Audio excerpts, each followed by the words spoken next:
Hallo und moin moin, herzlich willkommen zu diesem kleinen Komplettguide für Monte Bianco in Super Mario Sunshine. Als erstes machen wir Kapitel 1, Fahrt zur großen Mühle. Für diese Mission müssen wir Richtung Windmühle. Übrigens im Komplettguide findet ihr auch die 100 Münzensonne und alle blauen Münzen, die machen wir aber relativ zum Schluss. Als erstes müssen wir hier zu dem Fuß, zum Berg, zur großen Mühle und dieses große Schleimvieh bespritzen, bis eine riesige schleimartige Piranha-Pflanze rauskommt. Diese müssen wir dreimal Wasser in den offenen Mund schütten. Dafür könnt ihr einfach einen Sprint-Jump machen, während ihr sprüht. Im Kapitel 2, Nieder mit Mutant Tyranna, müssen wir wieder zurück zu der großen Mühle. Hier müsst ihr euch langsam bis hoch an die Spitze von der Mühle begeben. Wenn ihr es bis zu den rotierenden Windmühlenflügeln geschafft habt, müsst ihr quasi auf die Plattformen, die an den Flügeln befestigt sind, nach oben fahren und oben zur Piranha-Pflanze auf das Dach springen. Das Dach schafft es allerdings nicht, euch und die Piranha-Pflanze zu halten, also stürzt ihr nach unten. Unten in der Mühle müsst ihr nun gegen diese Piranha-Pflanze kämpfen. Der Sinn des Kampfes ist es, dass ihr jedes Mal, wenn die Piranha-Pflanze das Maul aufmacht, ihr die Piranha-Pflanze so lange über das offene Maul mit Wasser befüllt, bis der Bauch prall gefüllt ist. Anschließend fällt die Pflanze nach hinten um und ihr könnt eine Stampfattacke auf dem Bauch der Piranha-Pflanze ausführen. Dies müsst ihr dreimal wiederholen und anschließend verwandelt sich die Piranha-Pflanze in Schlamm und verschwindet langsam. Sobald die Schlammmasse verschwunden ist, erscheint die zweite Sonne.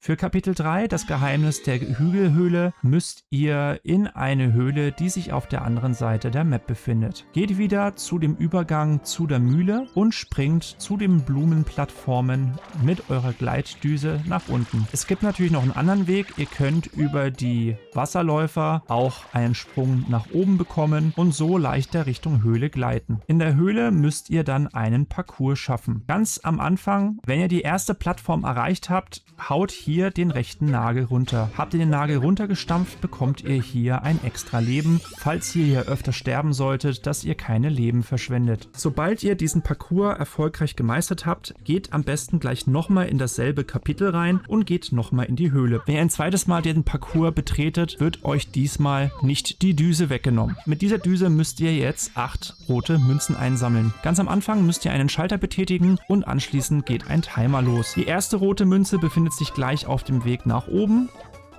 Oben beim bewegenden Wurf befindet sich jeweils an jeder Ecke eine rote Münze, also sind wir dann bei insgesamt 5.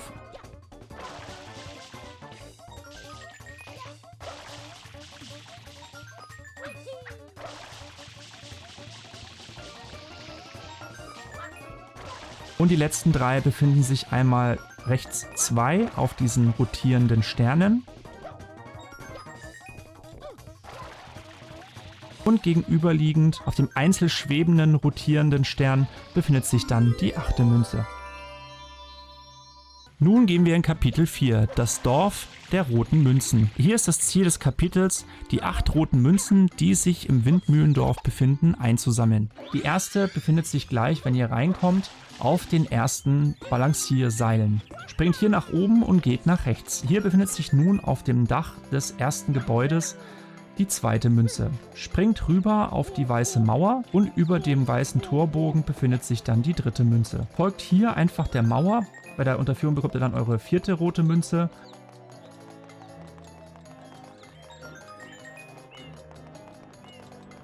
Oben angekommen geht ihr dann nach rechts. Da befindet sich dann die 5.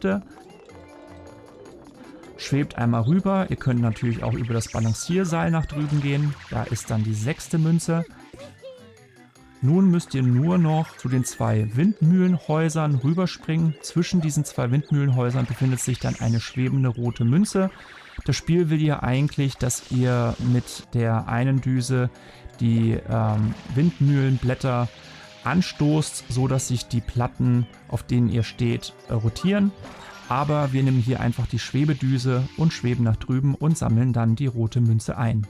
Die 8. Münze befindet sich jetzt bei dem großen Gebäude mit den 2 Türmen. Fliegt hier einfach rüber, ihr könnt hier gleich auch noch die blaue Münze mitnehmen, die sich in der Luft befindet. Die gehen wir aber am Ende nochmal durch. Hier im rechten Turm könnt ihr noch die andere blaue Münze mitnehmen. Nun könnt ihr hin und her jumpen, bis ihr oben angekommen seid und oben auf dem linken Turm befindet sich dann die 8. rote Münze. Nun müsst ihr nur noch zu der Sonne, die sich auf einer Blumensäule befindet. Nun gehen wir zu Kapitel 5. Mutant Tyranna schlägt zurück. Das Ziel des Kapitels ist es, Mutant Tyranna erneut in die Knie zu zwingen. Diesmal findet der Kampf im Dorf der Windmühlen statt. Wir gehen wieder zurück in das Dorf der Windmühlen und auf der anderen Seite des Dorfes befinden sich dann mehrere Vorsprünge. Hier müsst ihr euch dann langsam nach oben arbeiten und oben ist dann eine riesige schmutzige Fläche. Die könnt ihr erstmal frei machen, damit ihr euch leichter tut. Und vor euch befinden sich nun rumspringende kleine Luftballonschweine. Diese setzen sich automatisch auf eure Düse und nun könnt ihr sie quasi voll laufen lassen und als Geschoss verwenden. Schießt hier einmal Mutant Tyranna ab. Anschließend wird sie aufwachen und losfliegen. Sobald sie in der Luft stehen geblieben ist, müsst ihr wieder Ausschau halten nach diesen Luftballonschweinen und wieder einen dieser Luftballonschweine auf sie schießen, während sie oben in der Luft steht. Anschließend fällt sie nach hinten. Ihr könnt wieder über das offene Maul sie mit Wasser befüllen. Dann springt ihr wieder mit einer Stampfattacke auf sie drauf und das wiederholt ihr insgesamt 3 Mal. Habt ihr dies geschafft? So erscheint die nächste Sonne, die sich auf der Wiese platziert. In Kapitel 6, das Mysterium des Schleimsees, müsst ihr wieder einen Parcours bewältigen. Diesmal befindet sich dieser Parcours hinter der großen Mühle aus dem 2. Kapitel. Springt hier einfach mit der Schwebedüse aus der Höhe rüber auf diese Holzstämme. Eigentlich wollen die Entwickler, dass ihr euch mit der Düse und den Seerosenblättern dahin manövriert, aber das ist der leichtere Weg. Nutzt hier die Turbodüse, um leichter reinzukommen, ohne Schaden zu fressen. Hier müsst ihr wieder einfach den Parcours schaffen und hier richtig auf die rotierenden Würfel reagieren. Sobald ihr es geschafft habt, macht ihr es genauso wie in Kapitel 3 und geht erneut nochmal in diese Höhle rein. Nun habt ihr wieder eure Düse.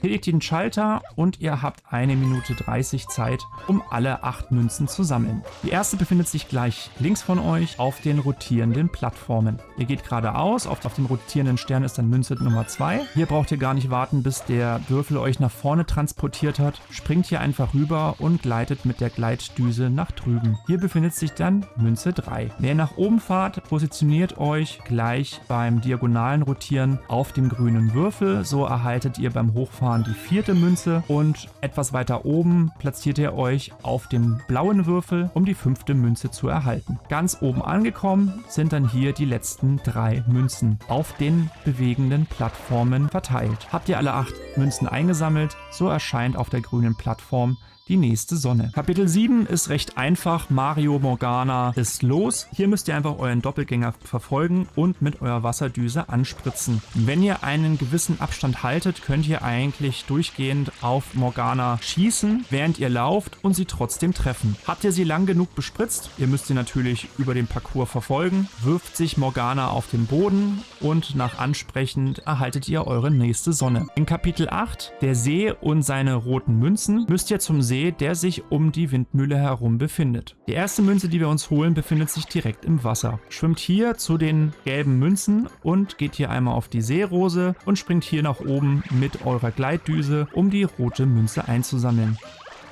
Als nächstes gehen wir auf die Balancierseile und holen uns da die 2. Münze.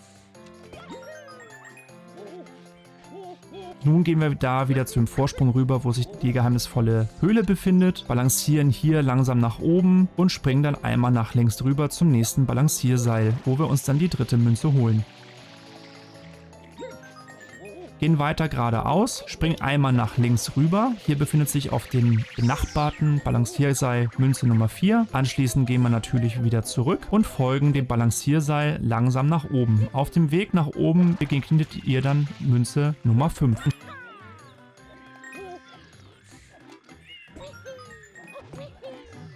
Und ein Stück weiter oben befindet sich dann Münze 6. Folgt den Seilen einfach immer weiter, bis ihr zur Münze Nummer 7 kommt. Und dann parallel liegend Richtung Mühle befindet sich dann die Münze 8 auf dem benachbarten Seil.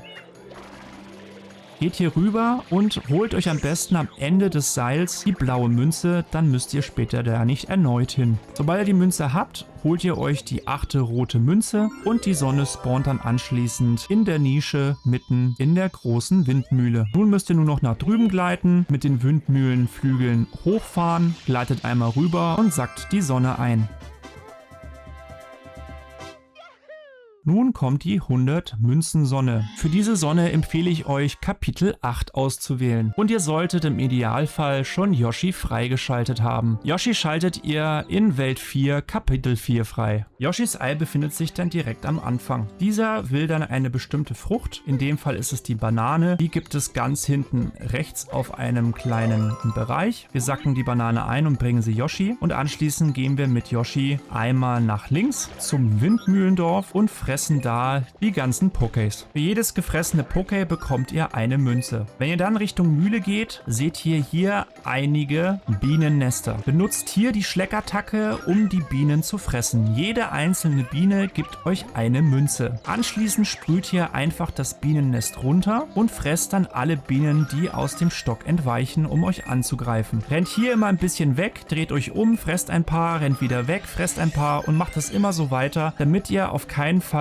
aufgrund von Schaden die Münzen nicht einsammeln könnt. Wenn ihr beide Nester, es gibt da 2, gefressen habt, bekommt ihr zusätzlich auch noch eine blaue Münze. Diese erwähne ich aber später noch beim 30 Münzen Guide. Zusätzlich habt ihr natürlich noch einige Münzen, die sich im See um die Windmühle herum befinden. Sammelt diese ein und anschließend könnt ihr dann nochmal hoch auf die Balancierseile. Oben in der Luft bei den Balancierseilen befinden sich dann auch noch einige Münzen. Sollte es bei euch dann immer noch nicht reichen, könnt ihr natürlich zu den Blumenringen, wo wir vorhin 2 Pokés getötet haben, und versucht hier alle Blüten gleichzeitig mit eurer Wasserdüse zu öffnen. Wenn ihr das erfolgreich schafft, spawnen in der Mitte des Kreises mehrere Münzen.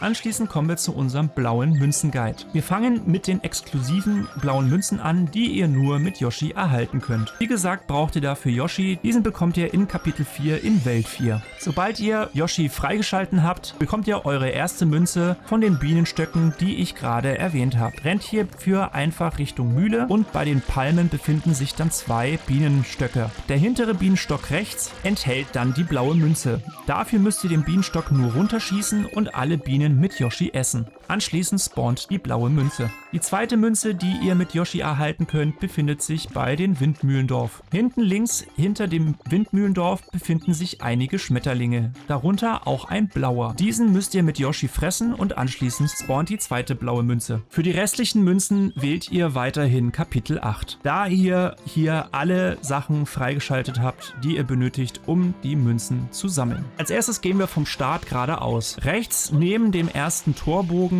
befindet sich dann oben eine Windmühlenplattform. Besprüht diese mit Wasser und oben auf der Plattform spawnt dann eine blaue Münze. Von dieser Plattform springt ihr einfach gleich auf die dahinter liegende Säule. Auf der Säule befindet sich dann ein verschmutzter Einwohner. Besprüht diesen bzw. reinigt ihn und sprecht ihn anschließend an. Nun bekommt ihr eure nächste Münze. Als nächstes gehen wir zum Windmühlendorf. Folgt hier einfach dem Fluss bis ganz nach hinten und hinten an der Holzmauer befindet sich dann Münze Nummer 5. Dann gehen wir zurück zum Dorf und hier befindet sich ein Haus mit einem Balkon. Fliegt hier einfach in den Balkon rein und besprüht hier die linke Tür. Anschließend spawnt eine blaue Münze. Das ist Münze Nummer 6. Münze 7 befindet sich dann auf den Windmühlendächern. Springt hier einfach oben drauf und neben dem linken Windmühlendach befindet sich dann in der Luft eine blaue Münze. Gleitet hier einfach hin und sammelt sie ein. Die nächste Münze befindet sich dann gleich bei den 2 Türmen. Oben im rechten Turm befindet sich dann die 8. Münze. Dann springen wir auf der Rückseite runter und hinter dem Gebäude mit den 2 Türmen befindet sich dann ein M-Graffiti. Wascht dieses weg und wir bekommen Münze Nummer 9. Wenn wir nun Richtung Weiße Mauer laufen, befindet sich dort das nächste Graffiti. Dieses machen wir weg und bekommen